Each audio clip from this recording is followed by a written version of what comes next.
حسین آقا. بسم اللہ الرحمن الرحیم.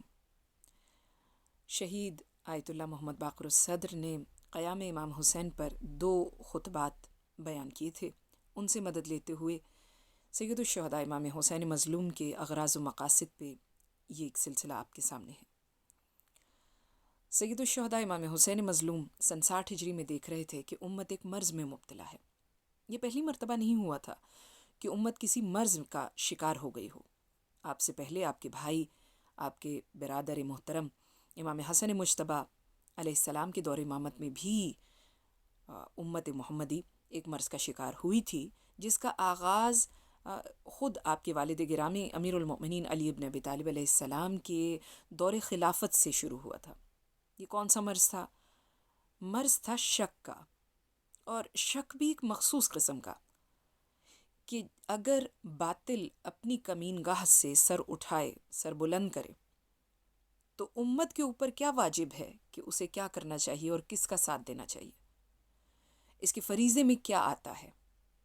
اس کی دلیل کہ امیر المؤمنین کے وقت سے یہ شک کا مرض شروع ہو چکا تھا کہ جنگ جمل میں واضح طور پہ لوگوں نے کہا امیر المؤمنین سے کہ ہمیں نہیں معلوم کہ ہمیں کس کا ساتھ دینا چاہیے.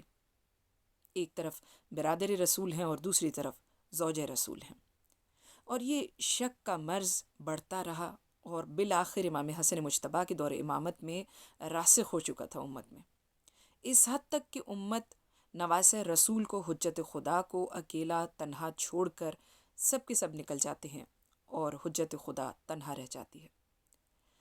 امام حسن مجتبیٰ نے بڑے بہترین انداز سے اپنی دانائی، اپنی حکمت کو بروئے کار لاتے ہوئے صلح امام حسن مجتبیٰ کے ذریعے امت کے اس مرض کا علاج کرنے کی کوشش کی. سید الشہداء کو بھی اس مرض کی باقیات ملی، البتہ یزید جیسے ملعون اور فاسق و فاجر انسان کے تخت پر براجمان ہونے کے بعد شک کی کوئی گنجائش امت محمدی کے پاس نہیں رہ جاتی تھی. اتنا واضح طور پر یزید باطل پر تھا، جھوٹ اور دھوکے اور فریب کی بنیادوں کے ساتھ وہ امت محمدی پر آ کر مسلط ہو گیا تھا کہ اب امت مسلمہ کے پاس شک کی کوئی گنجائش نہیں رہی تھی. لاہ عمل واضح تھا، سب کے اوپر روز روشن کی طرح واضح تھا کہ ہمیں کرنا کیا ہے، اور خصوصاً بالخصوص جب سید الشہداء امام حسین جیسی شخصیت سامنے رہنمائی اور پیشوائی کے لیے موجود ہو.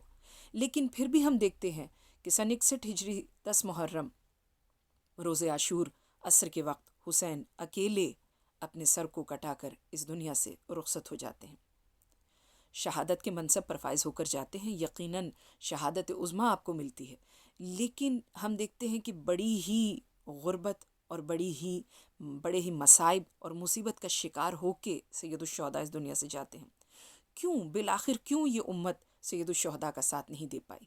کیونکہ امت محمدی ایک دوسرے مرض کا شکار ہو چکی تھی، اور یہ دوسرا مرض وہ تھا کہ جس کا علاج کرنے کے لیے سید الشہداء کربلا پہنچے ہیں. یہ مرض کیا تھا؟ یہ دوسرا مرض کون سا تھا کہ جس کا شکار امت محمدی ہو چکی تھی؟ یہ ارادے کے فقدان کا مرض تھا. کس طرح سے ایک گروہ، ایک امت یا ایک فرد واحد ارادے کا فقدان اس کے اندر کس طرح سے پیدا ہوتا ہے؟ جب انسان کا ضمیر مردہ ہو جائے تو پھر اس کے اندر قوت ارادہ نہیں رہتی.